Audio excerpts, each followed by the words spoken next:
Hey guys, it's been a while since I've come on here and done what they call, rant. I've really spent this podcast helping other people get their messages and stories out because there's some really, really good stories out there in the marketplace that people need to hear and hear the message with all these guests are bringing, you know. But I've gotten so many messages, DMs, emails, LinkedIn messages from people asking me to come back and start doing the rants again. So I'm going to come back in, give some rants, talk about some of the hot topics that keep popping up in our, Facebook group called Success Champions, and then all the emails and messages I receive. So you're going to see a lot more rants. But I'm Donnie Boivin. This is Success Champions, and on this episode, we're going to talk about 5 things that you can do to make sure you don't spend your family time working. The unbelievable is now believable. You're reaching new heights right now. The ground is no place for champions. The ground is no place for champions. The ground is no place for champions. The ground is no place. So, as always, I just can't do this show without the support of sponsors. And I'll tell you, Point Blank Safety Services has been along for the ride with me on this for over 200 episodes. And I'm so proud to have partnered with them and continue to help spread their message.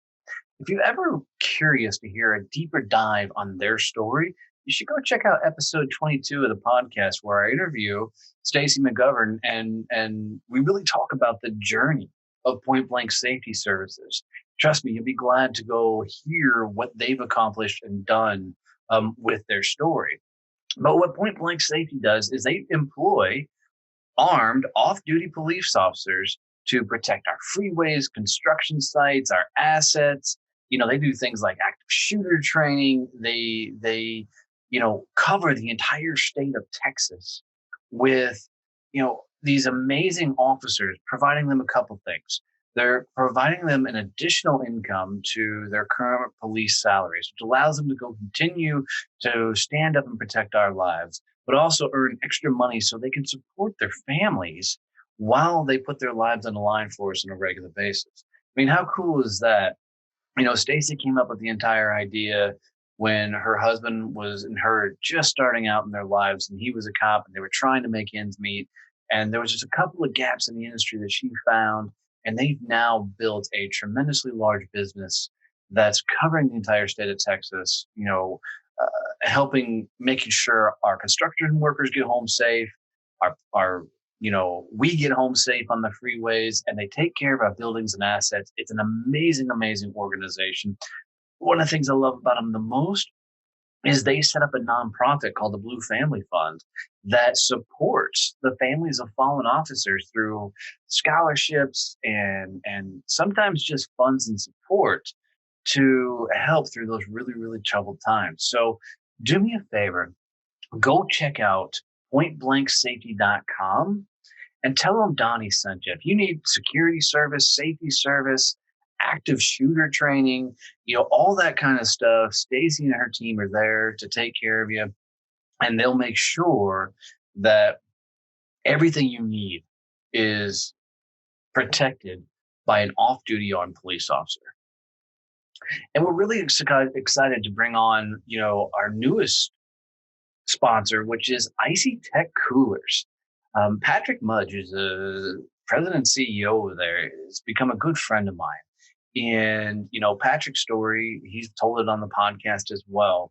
But when he told me he was going to, get involved with this cooler company, really kind of in the back of my mind, I was excited for him, but I was also thought he was a little bit crazy because, the cooler industry is a very, very competitive marketplace.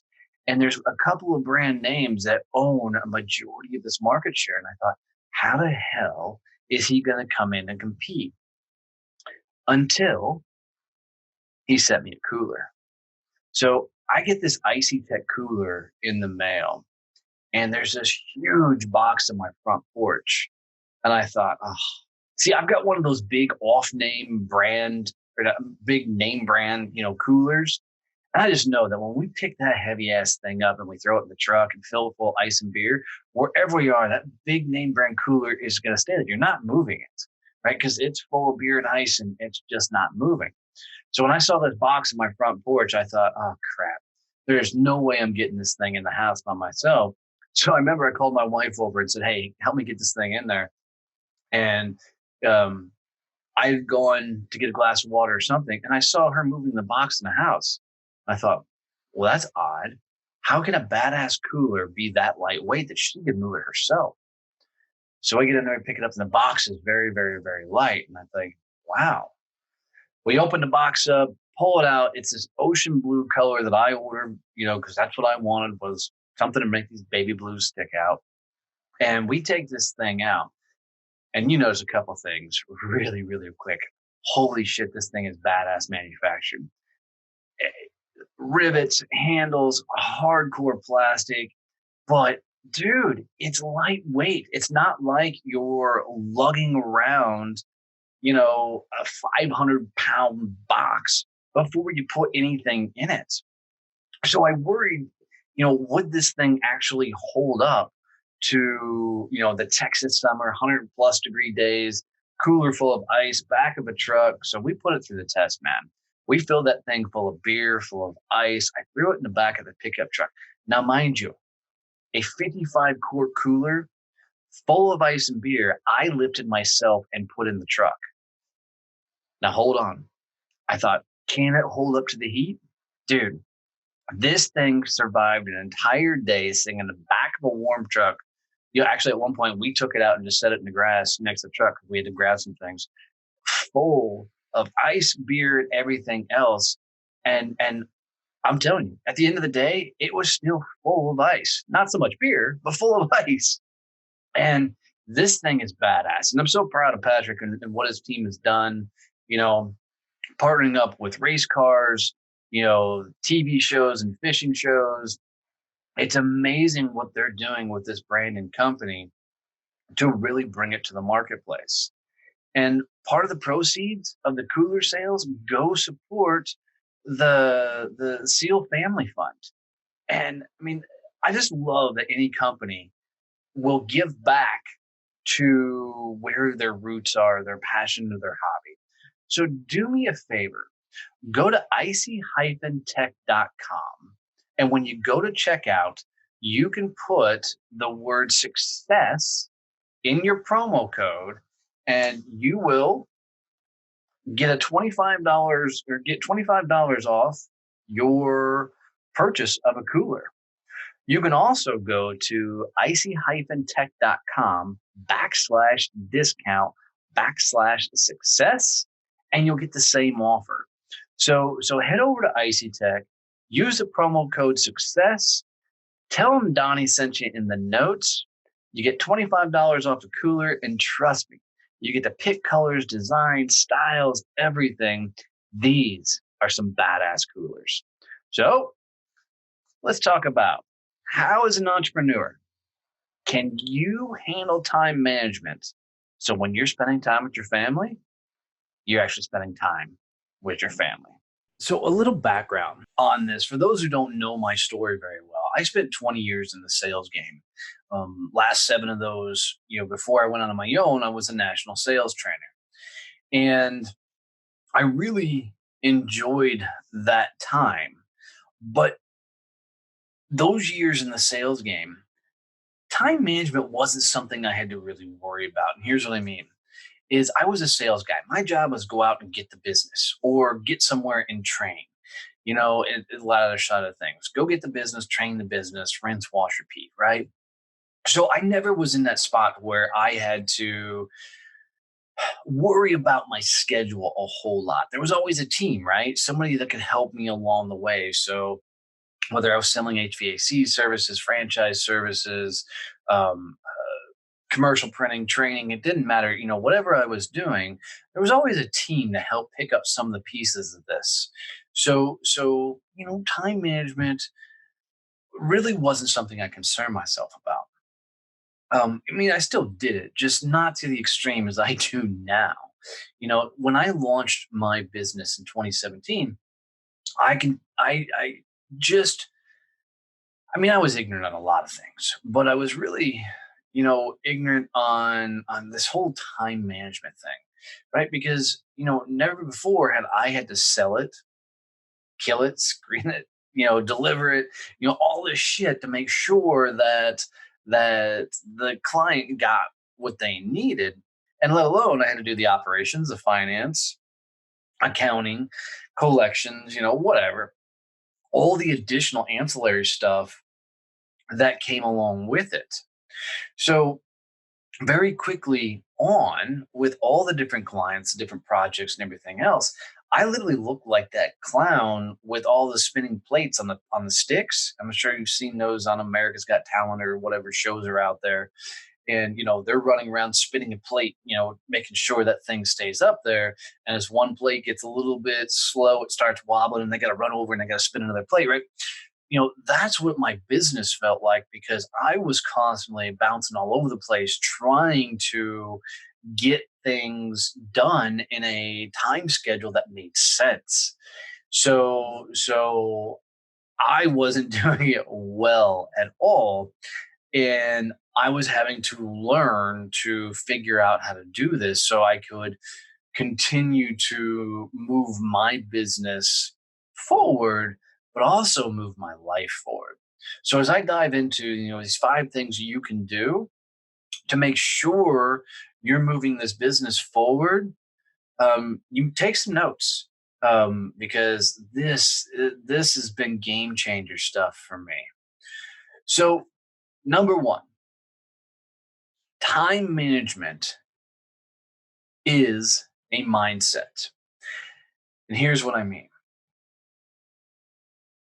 I had a conversation through Facebook Messenger with one of my buddies, kind of a mentor, Brad Milford.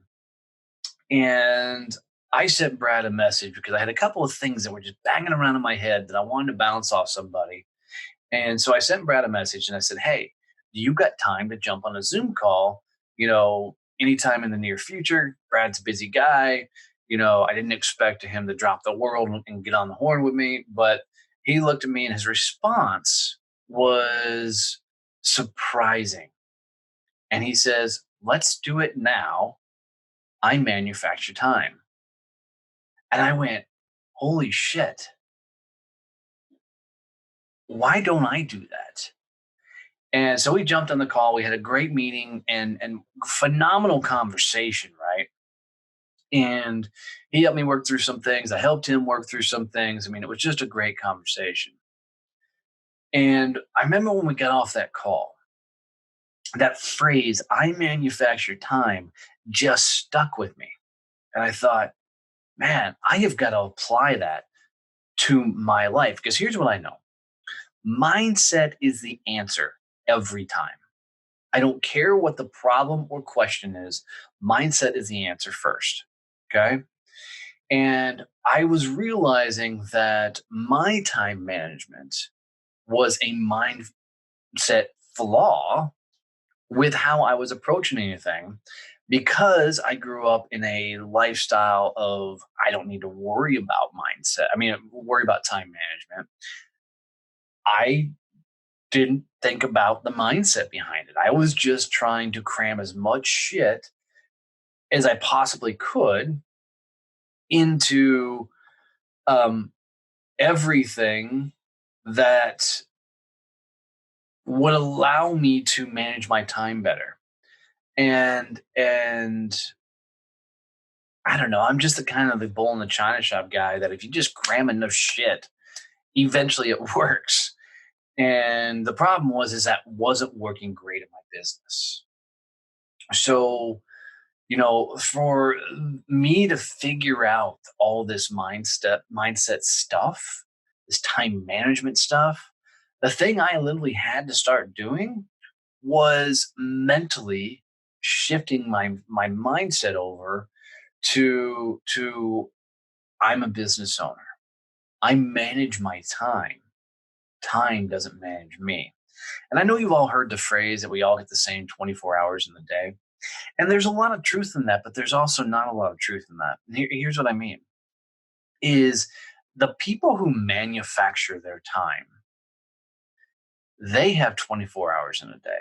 But the people who are a slave to time have a different 24 hours in the day. And what happens is the people with that business owner mindset that own and manufacture time, they have these time block pauses where the people who time owns them have these time management separations. And here's what I mean. A business owner is always in the business. I know. This whole point of this podcast episode is to talk about how to turn it off when you're with the family. But the truth be told, if you're a real business owner moving your business forward, you're so geeked out on what you do in running your business, it's never going to fully turn off. Okay. But I can tell you that the opposite of that is people who are owned by time are people that they go work this job 8 to 5, 9 to 6, whatever it is, 8 to 8, whatever it is. And then as soon as work's done, that portion of their day, life, whatever is done as well.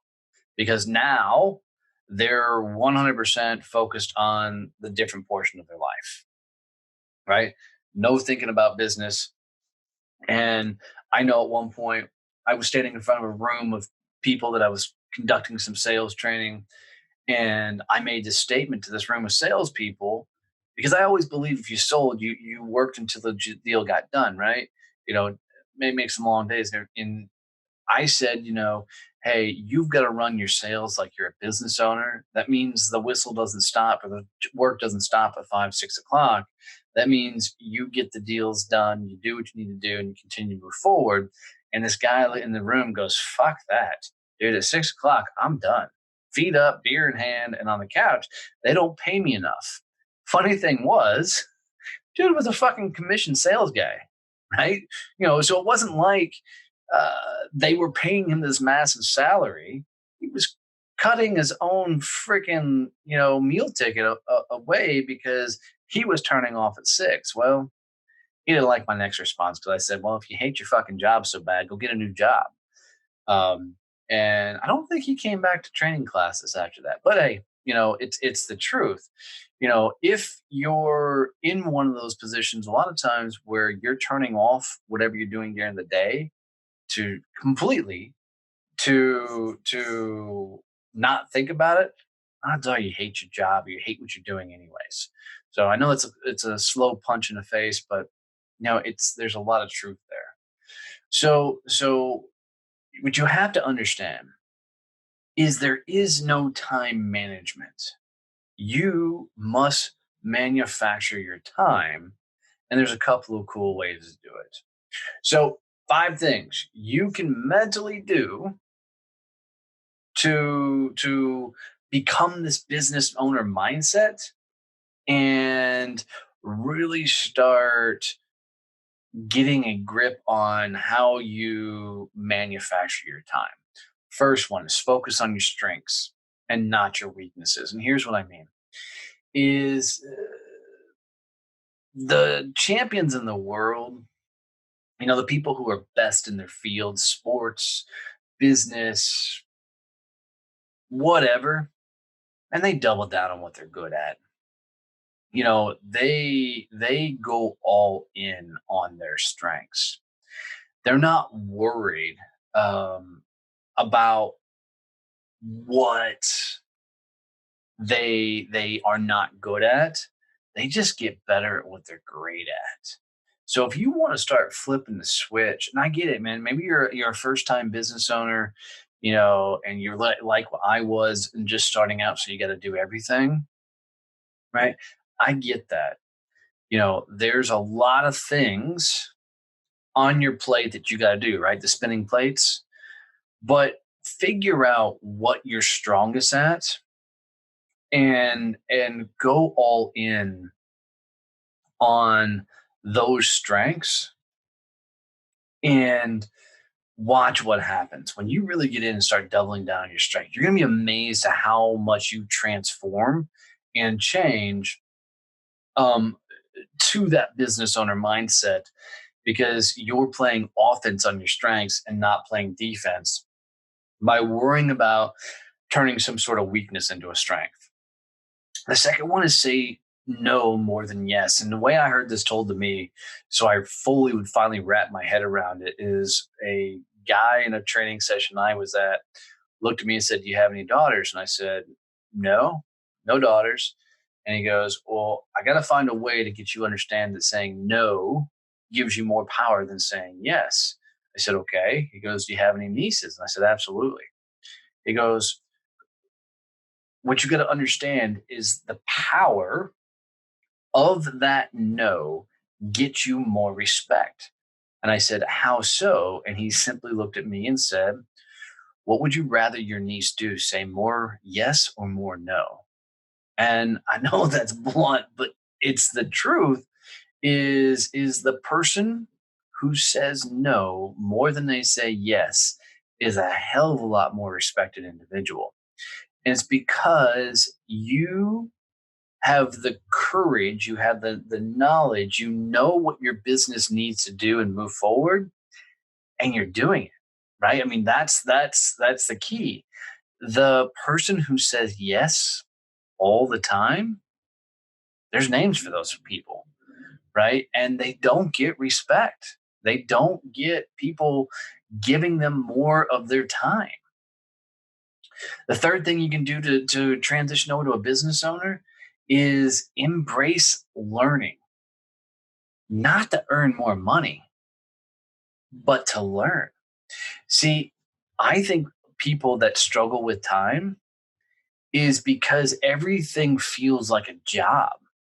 But if you're a business owner, you've got to love the expansion, the growth, the punches in the face. You've got to chalk all that up to you're learning how to do it better. And if you're not learning how to develop the processes and things along those lines, then you're actively reinforcing that employee mindset, that job mindset. So you got to look at everything is what am I learning in this moment? And embrace the fuck out of this. Embrace the creation process. Embrace the process making so you can get it sent over to somebody else. That's what you're looking to do. That's what you're looking to create. Number 4, surround yourself with other badasses, with other champions, right? It's one of the reasons we created the Facebook group Success Champions. And I encourage you to come hang out. But, when you find a group of other people that are business owners who are lit the fuck up and going for it, man, let me tell you, you will absolutely rise up yourself and you'll find ways to get more things done either by getting better than yourself, outsourcing that shit, and or creating systems and processes that you can follow to really ramp the fuck up, right? And the more you find these other ass kickers, man, let me tell you, you can't help but ramp up yourself. And then the fifth thing, to help change your mindset from employee mindset to business owner mindset so you can handle this time management is to start taking more risks and bigger risks, right? I heard, I think it was David Sandler said that you can't get to second with one foot on first. You if you're not taking risk in your business, you're struggling with time management only because you're not evolving enough to find yourself in situations where you've got to get creative. And I think that's what risk taking does a lot for me is it forces me to use portions of my brain that I'm not used to using, right? So by taking risk, it shifts that mindset to, okay, this is on me. This is my call. This is my decision. This is what I'm doing to move my mindset and everything forward. So it forces the action, which I absolutely love. So number one of the things that you can do so you're not spending all your time, with your family working is, freaking mentally become a business owner, right? And it's so to do that, you focus on your strengths, say no more than yes, embrace learning, not to earn money, but to learn, surround yourself with other champions, and take risks. Okay. So what I want you to do is write down what actions you need to take to mentally shift to a business owner, right? Those are the things you need to do. And you should come to the Facebook group, Success Champions, and tell us in there. I think it'd be huge for you and your business. Um, Now, the second thing you need to do is to justify the tasks you are doing. I think most people, when they're struggling with time management, they're doing tasks that are not growing their business. They're more or less trying to put out fires or doing tasks that somebody else should be doing. So this is a really, really, really simple exercise that frustrates the fuck out of a lot of people. But what I really want you to do is I want you to take a sheet of paper and I want you to draw a cross in it, right? A long line up, down, vertical, long line, horizontal. Just put the horizontal line towards the top so they cross each other, right? And make a cross. On the top left section of that cross, I want you to write the word revenue. On the top right section, I want you to write non revenue. And here's all I want you to do. I want you in the left side where the word revenue is, just below that line. I want you to write down every task you've got to do in your business that makes you money. Period. What tasks do you have to do that make you money? And let me clarify. What task puts you in front of your prospects and clients that as soon as they're done generate revenue for your business? And on the flip side of it, on the right side of that chart, I want you to put down all the tasks that you have to do that don't generate you revenue or money. So as soon as that task is done, you don't get paid, right? Right? Very, very simple. So to give you an idea, is a sales call, right? Revenue generating. If you're a business coach, a coaching session, revenue generating. Non-revenue generating, paperwork, most times social media bullshit, any sort of accounting type things. Yeah, I get it. Sending an invoice off will get you paid, but all the activities that leads up to that invoice go on the left side. The actual sending the invoice go on the right side. Okay. And the reason I do that is too often operational bullshit's getting put in place of growing your business development side of things. So it's about justifying when you should do the task. And we'll talk about that here in a little bit more. And once you have all these different tasks lined out on both sides of this chart, I want you to rank them. So go to the left side chart, all the revenue generating things. I want you to rank them that 1 to 10, however many tasks you have. But I really want you to put on there, this task is the number one thing I need to do to generate revenue for my business, and whatever that is. You know, for me, it's several things, but the number one thing I can do to generate revenue is to create, coaching calls, business development calls, sales DMs, comment, interact on social media that is talking specifically to my avatar. Those type of things are revenue generating, and those get ranked on revenue generating. Then go over to your non-revenue generating things, and whatever the last number of your revenue generating things becomes the first number in non-revenue. So let's say you had 9 things over in revenue generating. When you get over to non-revenue generating, that becomes the 10th item, and so on and so forth. And the reason I do that is I find that a lot of small business owners don't focus on the business development side of their business. They're focused on the operational shit that's not growing their business. So what I always tell all of my clients, coaching clients, podcast clients, mastermind clients, doesn't matter. is do the business development first and then do operational stuff. Business development first, operational stuff. And by focusing on the revenue first, you can actively start growing and moving your business forward because you're getting all the things done that need to get done to generate revenue, so you can go and do all the things that need to get done to make sure your company functions and works. So it's interesting is some of my clients have taken to their mornings are all business development, their afternoons are all operational. Some have said between 8 and 6 is all business development, revenue generating. After 6 is operational. So what I always tell people to do is whatever time of day your prospects, your ideal clients are in a buying mode is the time you need to be in front of them. Some of those, are earlier in the day. Some of those are later in the day. It just depends on what your product and service is. So whatever they hang out, whatever time frame mindset they're in that buying mode, that's the prime time you need to be doing revenue generating activities. Okay.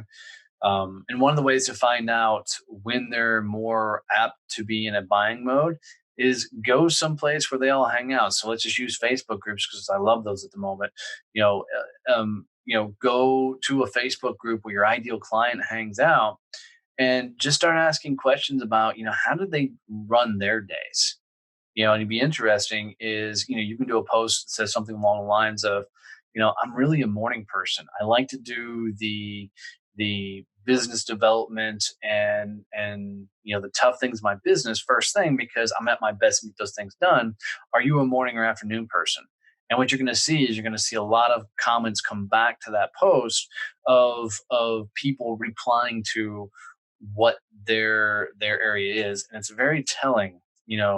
Especially if you know exactly who you're trying to sell to when they're most active, because some people do have these night owl clients, and if that's the case, your business development time needs to be when they are, right? Or maybe your clientele are people that work a full-time job, so it's afternoon that they're in buying mode, right? So you've got to understand, but once you know those revenue tasks and those non-revenue tasks, man, list them out, get the revenue shit done first, then do the non-revenue stuff. I'm telling you, by prioritizing a list like that, it's money.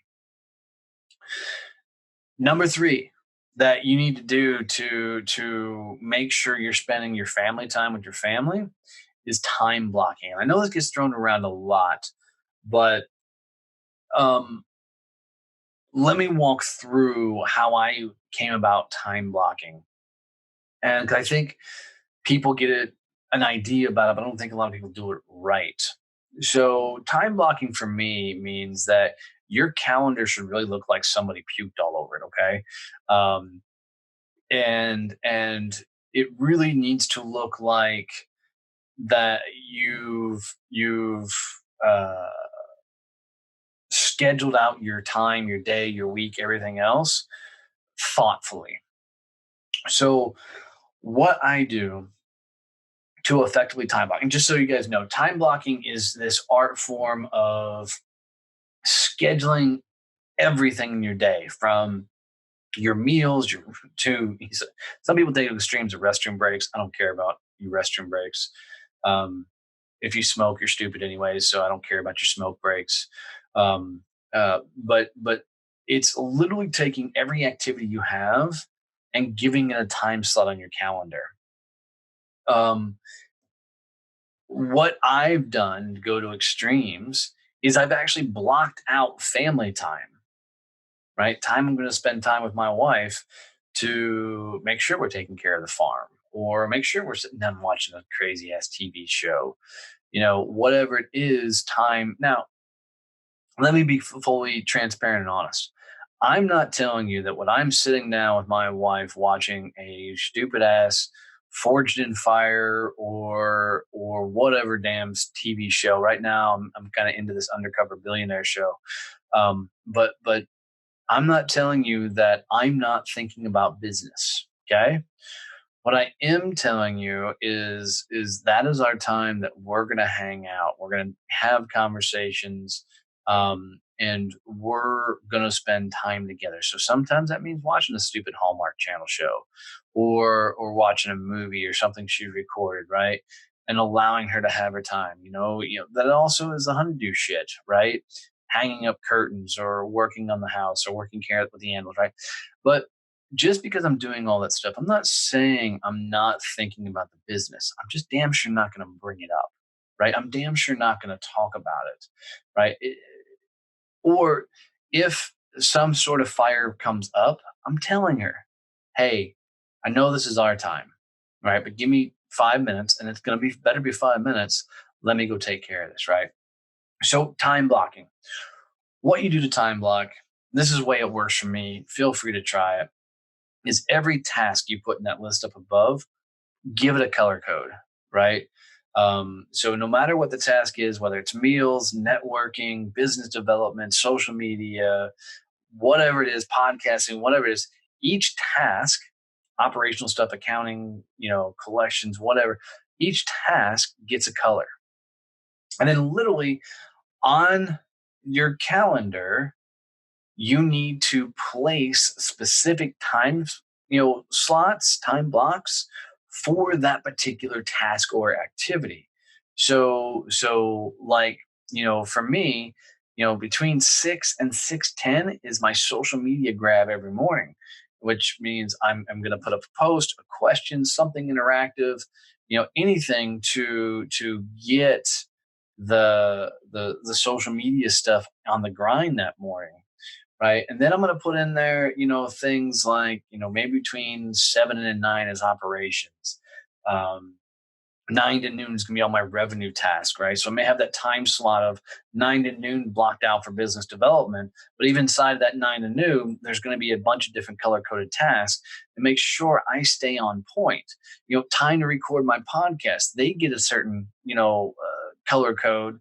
So I can look at my calendar, and this is the whole point of it is I can look at my calendar and make sure I've got it blocked out properly for all the right activities at all the right times throughout my business, throughout my day. Because when I block out all those times, I can quickly look at my calendar and let's say, business development is blue and there's different shades of blue underneath that business development, and that could be LinkedIn DMs, Facebook DMs, Instagram DMs, each one of those has its own shade of blue in there. I can look at my calendar and go, okay, for the next 20 minutes, I'm doing Instagram, DMs. Then after that, the next 30 minutes, I'm doing LinkedIn DMs. Next, 45 minutes after that, I'm going through and doing Facebook DMs, right? All of these activities are planned out because what happens a lot of times is you're like, okay, I'm going to work on the website today. That should take me an hour. 3 hours later, you're still working on the fucking website. And it's because you haven't blocked out that time. And what I found is a couple things happen. When you know that you've got an hour window, and let's say something broke on your website and you've got to get it up no matter what, right? And then you look at it and go, hey, if you got an hour to figure this out and get this up, you're going to be amazed how fast your mind works within that hour to make sure shit happens, right? That's the point of all this is you're training your mind to work in more disciplined time frames so that you can manufacture your own time versus, not having any control over it whatsoever.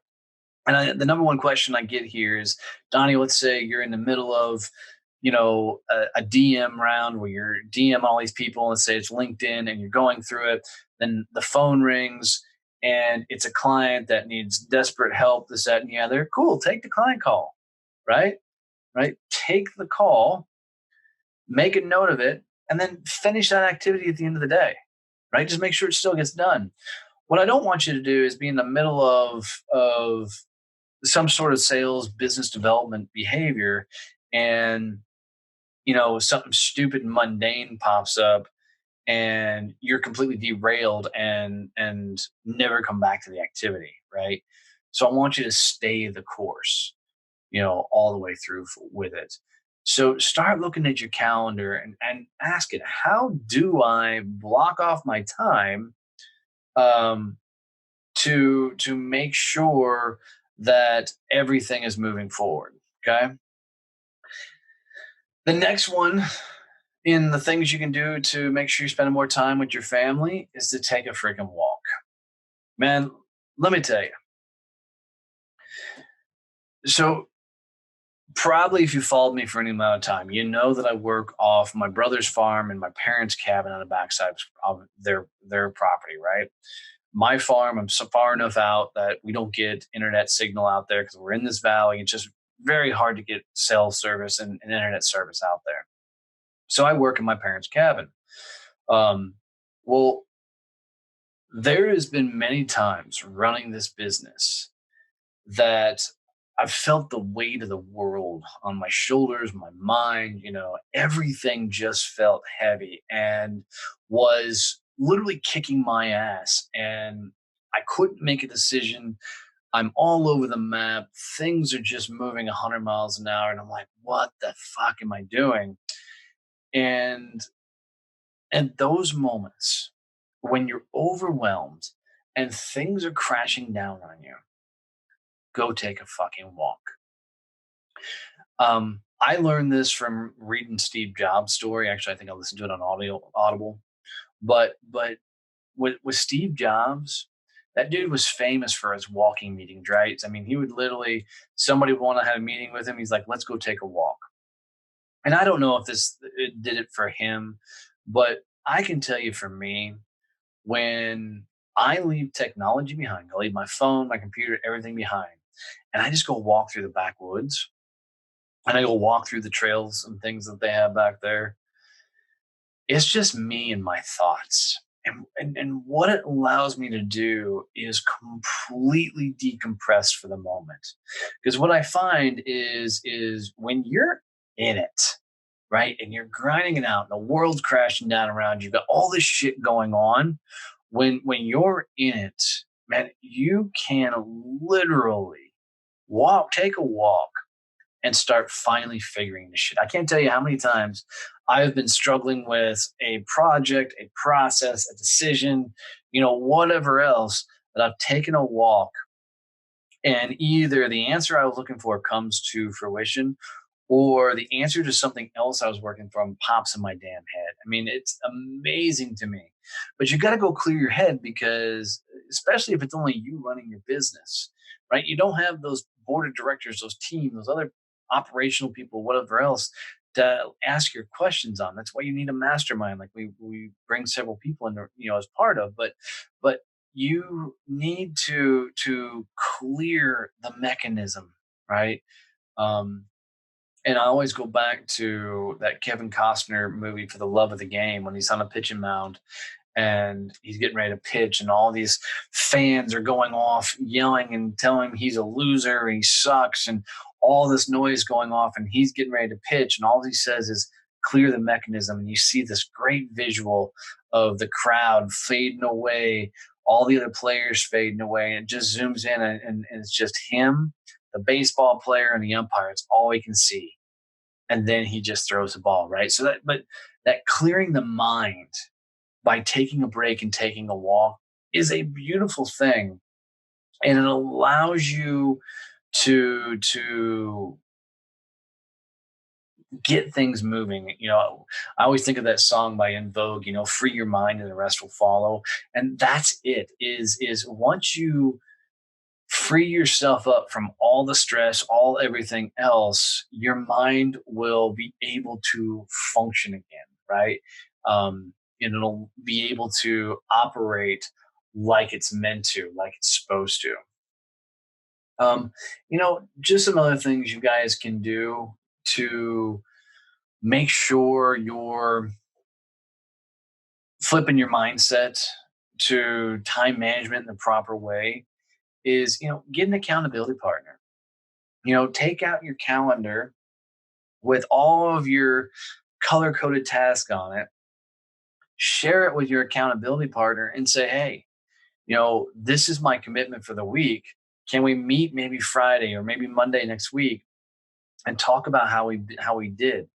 Don't make yourself an island, right? Don't make yourself out there strung out so far that you don't know which way is up. Make sure you have everything laid out so that when you sit down with your accountability partner, you guys know what you're talking about, what is working for you, your business, um, and everything else. Having accountability partners or people that you can talk about this shit with on a regular basis has been amazing for me in my life. So, man, take that, borrow it, steal it, use it. So, here's what it is, guys. I mean, this is what it all comes down to. You don't have a time management issue. It's not the fact that you wish you could spend more time with your families.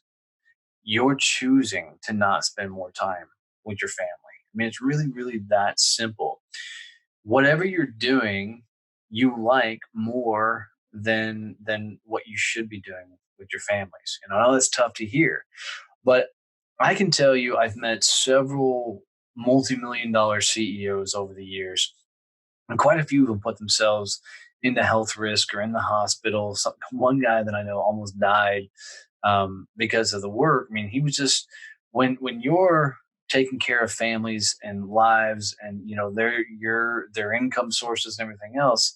That whole business is a lot of work, and it's a lot to do on you. And every one of those guys, once they got on the backside of it, said, I should have started outsourcing. I should have brought in team members. I should have literally done more things to make sure I wasn't trying to take it all on my shoulders. And that's what I find a lot of times is the time management issue is really you trying to do all the work yourself, versus getting it to other people. And I know if you're just starting out in business, barter, trade, bring people in that are good at what they do, and start really focusing and working on your business. you know and and look, you manufacture time. That's the answer, right? Get it done right, and spend time with those you love. And I'll tell you, we talk a lot about this kind of stuff, in the Facebook group. um, just go to Facebook and type in Success Champions, and click on groups. We'll pop up. Come hang out with us. I promise you'll really enjoy the stories, and listen to everything that pops up in that group. It's really become a family of just badasses that are rising together. So come hang out and join with us. Excuse me. And we have a lot of cool things that are coming down the pipes. But do me a favor, guys. Leave me a comment, share, a message below, of some of the things that you just got out of this episode. So let me leave you with this thought: is if I could leave you with a quote or phrase that you would remember in a tough time, something that you would pull up when you needed it, it would simply be this: you are the master of time. Time is your servant. Manufacture it. Create the time. Outsource the crap you don't want. Focus on your strengths, and really, really start changing your mindset. Become the business owner and watch what happens. Well, there you have it, guys. Top 5 things entrepreneurs can do to spend their family time not working, right? So do me a favor. If you've got any value out of this today, share this out to a friend, family member, anybody that you could think would see a value of this. Leave me a review wherever you listen to podcasts. That would mean the world to me. Leave a comment, below, um, about your takeaways, what you got out of this, or come over to the Facebook group and leave a message about some of the things you learned during this processes. And I promise you, if you come join Success Champions in the group, every Friday we do the Champions Happy Hour, where I come in sometimes with a guest, sometimes with me solo, and we talk everything about business, sales, business development, motivation, mindset, all kinds of great things that keep you rocking and rolling in your world. And do me a favor, guys. Go visit our sponsors, Point Blank Safety Services, Icy Tech Coolers. Tell them Donnie sent you. Icy Tech, use the coupon promo code SUCCESS for $25 off a cooler. I love you guys. Thanks for listening. Stay out of trouble, and we'll catch you soon.